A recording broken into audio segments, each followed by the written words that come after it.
Well, I don't know about you, Michelle, but in my family, we have a lot of Thanksgiving traditions, none of which are waking up early to go for a run. However, for some reason, families all around America choose to do just that on this beautiful holiday, and I can't understand it. But in order to try and find out why they would do that, we've enlisted the services of our best investigative reporter, Tenser Stillis. Yeah, that's right, Spencer. The 6th annual Turkey Trot Run was back in better than ever this morning here in downtown Monroe. And on a day that's normally meant for family, friends, food, and generally just laying around and doing nothing, with so many runners coming out bright and early with the start at 8 o'clock, all paying $20 to run in a circle, begging the question, why would you ever get up that early to go run?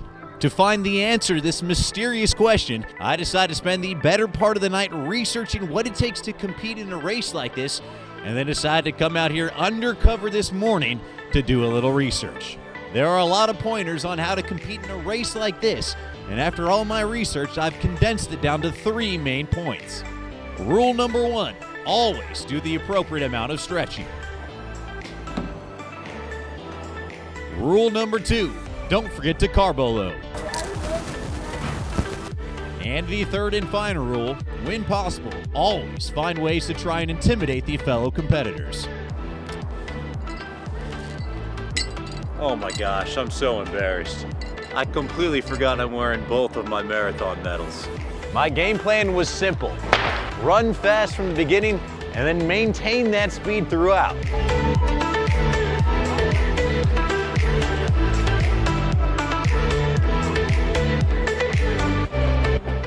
What do you plan on doing as soon as this race is done?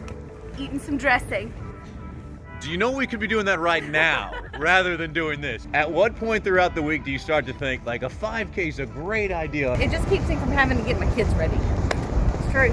True that. We're getting knowledge now. We got it, people. You realize there's other options of things you can do with your day, right? Like, I mean, we could have just been watching TV. I could have already been drinking.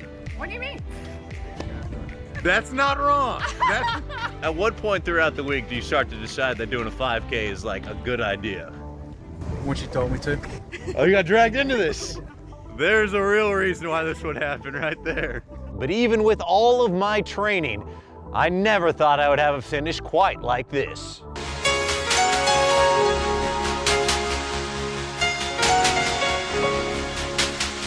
So the answer to why did all of these people come out here on Thanksgiving morning to run a 5K remains unanswered. But perhaps what's more important than knowing that is believing that their quest along the way is what made this experience truly worth it. And to be honest, I'm not sure what I just said makes any sense. In Monroe, I'm Tenser Stillis. Spencer, back over to you.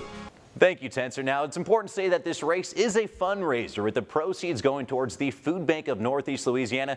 And while it's going to take a few days to come up with the exact figure of just how much was raised today, the record-setting 650 participants this year, they're expecting that they're going to have a donation of around $3,000.